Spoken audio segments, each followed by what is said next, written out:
I don't believe it. Because there's the other thing that I wanted to discuss with you is the legal part. What do we do when technology fails? Yeah. We're talking that there is a bug agreement and then somebody hacks the system is down, or there is a glitch and something happens because we're working with technology. We know that this happens all the time. And and going back to this context that And I was just describing, and we can explore it in different scenarios also, because I think there's a lot of legal implications all throughout the industry. And this is a fast so the Contact Center AI Association, one of the pillars of our work is what we call the quarterly legal update.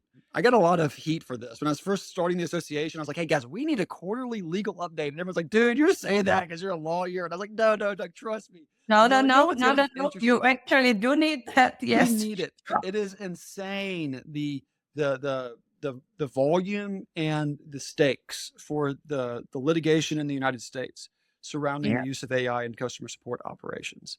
The big brands using technology from big vendors, where you Mhm. think people would think these things through, and then what's happening is you have these creative plaintiffs lawyers it pulling up state laws from 20, 30 years ago that deal with wiretapping or deal with biometric information, and they're saying, "Oh, maybe this will apply."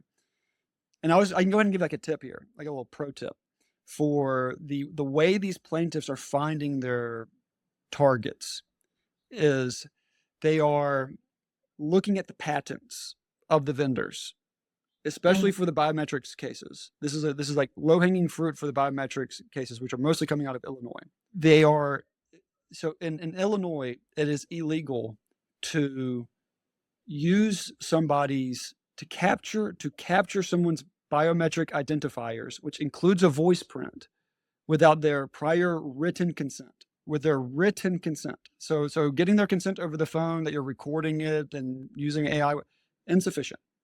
Written consent. Dang. And and what's happening is these plaintiffs' lawyers can look at patents of AI vendors in the call center space, and in their patents, all of these, techies are trying to sound like they're doing all these like really cool, innovative, and unique things. And so they're putting in there that they're using biometrics and voice prints in their Mhm. patents. And all a plaintiff lawyer needs to do is just say, look, it's in the patent. And maybe Mhm. at trial you can prove, okay, no, we're not actually capturing voice prints in the way that, would infringe in this law. But it's not going to go. None of these cases are going to trial. They're all settling. They're all settling because the stakes are so high. I believe, if my recollection serves me correctly, I think in Illinois it's $2,000 per violation for every time it's done negligently, Mhm. and it's $5,000 per violation for every time that you Mhm. knowingly capture someone's voice print. And and so none of the like, so to do the math, it's like take every call from the state of Illinois and multiply it by 5,000. And so none of these cases are going to trial. They're settling for probably tens of millions of dollars.